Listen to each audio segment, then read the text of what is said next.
Gentlemen and ladies, if you work at a parish office, I am going to show you how to significantly increase the revenue, the mass attendance, and the volunteers at a Catholic church in this video. That's what I'm going to teach you. I don't think it's even unreasonable to say that we could double the amount of donations your Catholic church is getting using this system. So for reference, I am a fitness and life coach for Catholic men. My name is Joe Jarrell. I use social media to garner leads and build my business. The systems I use are outlined here on this document. And I had the idea that we could use all of these principles in a Catholic church, and that's what I'm going to use. That's what I'm going to go over today. For reference, I am doing $50,000 to $60,000 a month. Most of that is profit, and I'm doing so pretty much just using Instagram, not even using YouTube, Facebook, or TikTok. We can do the same thing in a Catholic church, and I'm going to show you exactly how to do it. That's just with donations as well. We'll get into how you can increase mass attendance and how we can increase the number of volunteers as well. All right, let's start from the 30,000 foot view. If we look at this, you should see it look kind of like a funnel. That's the central concept of what this is. So this is a marketing funnel. As we know, in all businesses, there's basically three main pillars. There's acquisition, so sales and marketing, getting eyeballs onto your stuff and getting people to buy your stuff. 2 is the fulfillment of the service. And then 3 is operations, all the back end stuff, admin, payroll. Now, a Catholic church isn't a business, it's a nonprofit, but it's very similar to a business. We're not technically selling anything, but we are wanting people to come in and donate. And the service we fulfill is technically, the sacraments, the mass. So there are a ton of similarities. As in any business, you need a acquisition funnel, okay? A way to acquiesce, to acquire the people and get them in. Most churches that I talk to do not have a strong marketing funnel for people under 50 years old. That's what this is. So let's break it down. At the top, we have blue, and then in the middle, we have yellow. Bottom is red, and then this is green. So I want to start with what the colors are. If we think of temperature, and blue, cold, being that people are not really interested in our stuff, they don't really know us, and then red being like they're very interested in our stuff, they go to every young adult group meeting, they go to daily mass, we can see that it correlates to temperature, and that's why I color-coded it that way. So the central concept of a marketing funnel is that you get people that don't know you, that are new, they're cold, and then they come into our funnel, we warm them up, and then when they're red hot, we convert them. And converting not in the religious sense, but they do the thing we want them to do. Maybe we need more volunteers to altar serve. We need more donations for the winter maintenance fund. We need more people to attend mass, whatever it is, we convert them. When I talk to Catholic churches, they don't really seem to have this in place. They have a church bulletin, maybe they make a post or two on Facebook. It's not part of any marketing system. They're kind of just shooting in the air, hoping a prayer. And really what's uplifting the church and keeping it afloat are the donations from people over 50. In fact, most churches, 7% of financing, based on my conversations with parishes, 7% of financing is done by people under 50 for a Catholic church. That's going to change with this, okay? I'm very excited. So let's break it down.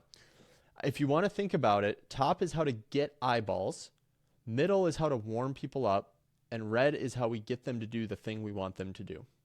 Now, green is the service. Once they're part of our community, what is it that we do with them that makes them like us and love our parish, love our church? So let's start at the top. Remember, this is a marketing funnel using social media. You could call it a social media marketing funnel, a direct response marketing funnel. I'll get into what that means in a bit. But by and large, we're using Instagram in this funnel. So let's start. If you're a Catholic priest, you're already a public figure, so we should be utilizing Instagram. One of the cool things about Instagram is if you post a video, it goes to, even if you have no followers, about 100 people to start. 50 of those people are your followers. The other 50 are random people. So just based on that, if you made a video that was like, follow Jesus Christ, and you posted it, at least 50 human beings are going to see that. That's great. Now, if those 100 people respond positively to the Instagram reel, the next gate opens up and more people get to see it. If people don't respond that well, there's not many gates opening up and the reel kind of fizzles out. So the goal with Instagram reels is to make engaging content that goes to a lot of people, which brings them to your page. And I do mean your page, right? Here's an example. Not St. Mary's Catholic Church page, not the St. John's Parish, your personal Instagram account. Why do we do this? Because people follow people, they don't follow organizations. We want them to build a relationship with you. And they're not going to do that through St. Mary's Church, where the photo is a picture of a church. We want them to follow your personal Instagram page. And this is how to break it down. I'll get into biography optimization in a sec, but just the concept. That's what we're doing. We want to post reels. People see it. They follow us. Another thing you can do is run local ads on Meta. So if you're not familiar with ads through Meta, Meta owns Instagram, so we could say Instagram ads. You can pay a certain amount of money a day to have an image or a video shown to people you want to see. So you could have a picture of you smiling, and above it says follow your local Chicago priest, and if you're in Chicago diocese, and then you can choose to send that to Catholics in the Chicago area. Very, very, very helpful. And sure enough, if a Catholic saw that, they'd be like, oh, I'll follow. Boom. And then step one, we got the new follower. So the goal with the blue section is to just get people to follow us. You can also do this with YouTube videos. At the end of your YouTube video, say, make sure you give me a follow on Instagram. With this video, we're just going to stick to Instagram. YouTube is a whole different ball of wax. All right, now let's get into, if you're doing Instagram, right, and this funnel is on Instagram, let's go over like what your page should look like. There's hours of training on how to make good content and stuff, but at the very least, if you're a Catholic priest, this is how your Instagram should look. First and foremost, it should be Father, your name. Father Ambrose Smith. That's the handle. Put it all in there. You can put an underscore between Father if you'd like, but that's what it should say. Then your name should be Ambrose Smith or FR Ambrose Smith. The reason is this and this are connected to SEO, which means if people search like Father Smith, we want it to come up. If they say FR Smith, we want you to come up. If they say Father Ambrose, we want it to come up. So we cover all different possibilities in the handle and the name. We also put your occupation, essentially, your vocation in the name as well, because if people search Catholic priest, Instagram knows where you're located, and we're going to want you to pop up. When it comes to the photo, just a simple photo, you smiling, you looking near the camera, and then a plain background. Now, this is the bio. This is important. We want to put, you can put the church. I like to put the Vatican flag. I think that looks good because, people spend 2 seconds looking at a person's bio. We want to get the idea that we're Catholic immediately. So you put some type of religious emoji and then put your assignment, Associate Pastor at St. Mary's. Then put your location, Archdiocese of Milwaukee, and then some type of emblem. DM me if you're in the area. You can also say something like, a down arrow pointing to a link to a website that says like, talk to me live once a week, read my blog, something like that. All right. That is how we're going to get followers. Once we get followers, what do we need to do? These are random people from around the world. They might be in my area. They might not be. If you ran local ads, a lot of them will be. Now we want to warm them up. Here's the thing. This is a really important concept. People only buy from people they know, like, and trust. Similarly, people only donate to places that they know, like, and trust. Our goal is to get all of our followers to know, like, and trust us. The way we do that is by the yellow section. So basically, if we were to boil it down, when someone knows, likes, and trusts someone, that's a relationship. And when we're dealing with tens of thousands of people, we can't build a relationship immediately, one-on-one, getting coffee. So we're going to do it using content. We're essentially just relationship building at scale, at volume. So let's break down how we do that. First and foremost, posts and reels. That's the most important. Here's a good kind of rule of thumb to remember. If you post a reel or content, we'll say, if you post a piece of content that helps someone solve a problem, that makes them like you. If you post a piece of content about your story and your life, that makes someone know you. And if you post a piece of content showing that you're an authority or that you've helped someone similar to the person viewing, that makes them trust you. So what we do is we just filter through those 3 types of content over and over and over every day, and people start to know us, like us, and trust us. So for me, for example, I'm a fitness coach, I'm a life coach, so I would do a post about, here's 3 tips on how to grow your biceps. Okay, so now I've solved a problem. The person didn't know how to grow their biceps. Now they like me. And then I tell a story about my conversion to the Catholic faith. That makes someone know me. And then my 3rd post is me helping a Catholic priest lose 45 pounds in 6 months and his testimony about that. That makes people trust me. And I do that every single week. Now, if a Catholic man, because for reference, I help Catholic men get in shape. If a Catholic man comes to my page, 3 months of me just doing that, they'll start to love me. They'll start to really trust me, and they'll know me like I'm their best friend. And then I can do something called a call to action. A call to action is when I ask for something, all right? This is really important for a Catholic priest to understand, or if you work in the parish office, this is a really important concept. The ask, you already ask. Every Sunday, I get a collection basket put in front of me, and they're like, here, right? I get asked. Sometimes I get asked twice. Sometimes at Mass, there's a second collection basket coming around, right? And then even at the end of Mass, bring a friend to Mass next week. I get asked a 3rd time. I get asked to do 3 things every Mass pretty much, okay? My point in all this is that sometimes priests think they don't feel comfortable asking for something. You can totally ask as much as you want as long as you give enough in return. Here's kind of a good way to think about it. You can ask as long as you give generally 3 times as more.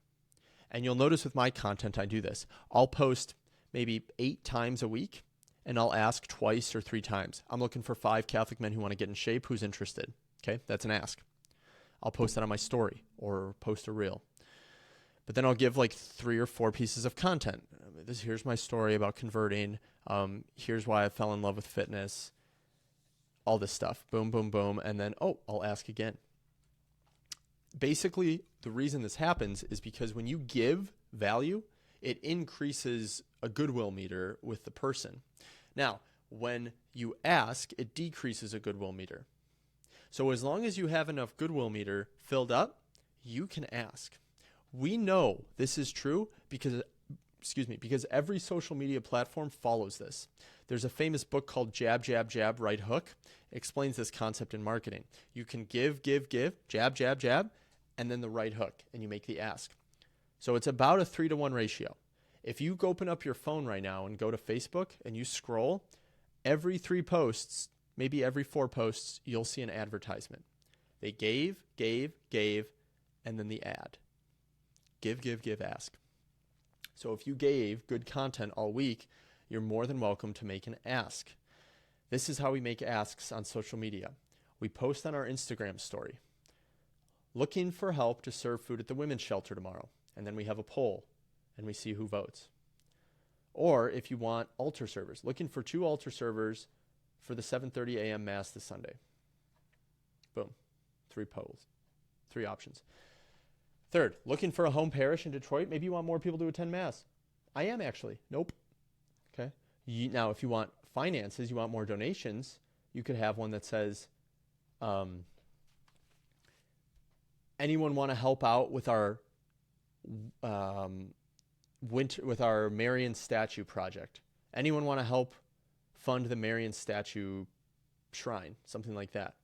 Anyone want to help out with XYZ? And then the options are, I can help financially, I can help with my time, or I'll help with the next project.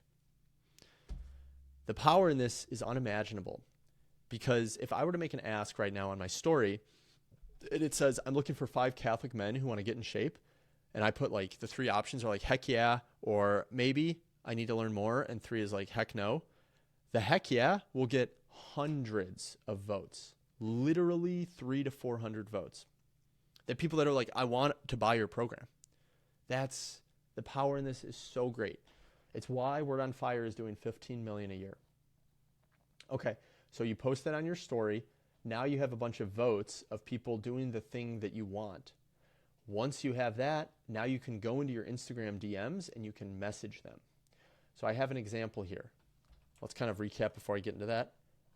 Posted reels, we got followers, we ran ads, we got followers, we warmed them up, then we asked, they responded. Now they're doing the thing. Maybe you want them to come to Mass, you want them to join a community, or you want to send them an application for volunteering. In this example, I use this. Looking for a home parish in Detroit. Everyone that said I am actually, you can DM them in your Instagram and say this. Hey Joe, thanks for voting on my story, brother. Glad to see you're looking for a parish around here. Mind if I ask you some questions to see if I can help? Hey Father, yeah, for sure. Awesome. So you're part of a parish, you're kind of bouncing around, give some info. That makes sense. Glad to hear you're close with Father John. He's a great guy. What kind of things are you looking for? You know, you're asking him, why do you want to come to our church? That makes sense. Also prefer, blah, blah, blah. Can I ask you what's stopping you from committing fully to a parish and going every Sunday? Honestly, I feel like it's just, I don't really feel part of their community. I just go on Sundays. I don't really talk to anyone. Makes total sense. I hear that a lot. Okay, and now we kind of pitch what we want. Honestly, man, no pressure, but you might enjoy checking out our parish. We're pretty traditional in our liturgy, and there's tons of young people in the community as well. We have Mass at 7:30 and 9:30 this Sunday. If you want, you can attend, and you can come find me after Mass, and I'll carve out a few minutes, and we can chat in person. Cool? Okay. Yeah, I'm down for that. Not only did you, now he's coming to Mass. Not only did you consistently post content that made him know, like, and trust you, then you allowed him to raise his hand, and when you raised his hand, you had a personal, loving conversation with him. He's going to come to Mass. You can do this at scale with a team of people and just get so many people to do the thing you want them to do. More to talk about in other videos, but that's just one example. Okay, now when they come to Mass, what are we doing? Well, what you want to build is an online community. So it's not enough to let someone go to Mass once a week on Sundays, because then you're only collecting donations once every week. That means 4 times a month.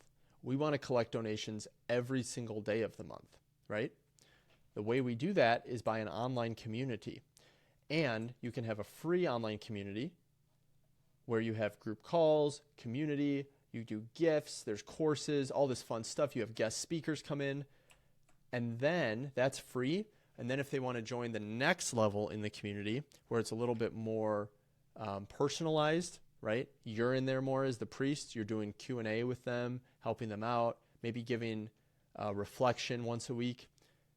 That's only, $29.99 every month, and then they can join. And they will join because people want to donate. They just want to get something in return for it. And so if you say, hey, Father John, this guy that's been on social media, super popular, well, he has this online community for our parish that you're a part of, and hey, if you don't donate by giving cash in the collection basket, you can donate by joining our online community, and in return, you get all this stuff. You get to talk to Father John once a week. You get to see all the courses that he's included on confession and tips for living a faithful life. And we also have a super vibrant community where people make posts and just grow in holiness with each other. That is what every single young person under 50 will do. And now you're not getting money 4 times a month. You're getting it every day. And that is how you significantly increase the income and donations for your Catholic parish. I don't think it's that crazy to say I want to 10x the size of the Catholic Church. They have 60 billion in net assets. I want them to have 600 billion. This is how we're going to do it if every single priest does this. Now, I use donations as the main example, but it can work for whatever thing you want to increase the metric of. Mass attendees, volunteers, whatever. So I hope this was valuable. There is so much to talk about, and there's a lot of ways on how to do it efficiently. If you are interested in knowing how to do all this stuff, you can just set up a call with my team below in the bio. There's a link, and we can explain kind of how we do this. But this is the what. Now you know what to do to get more donations or whatever thing you want for your Catholic Church. I hope this was valuable, and yeah, I appreciate your time. Thank you so much, and God bless.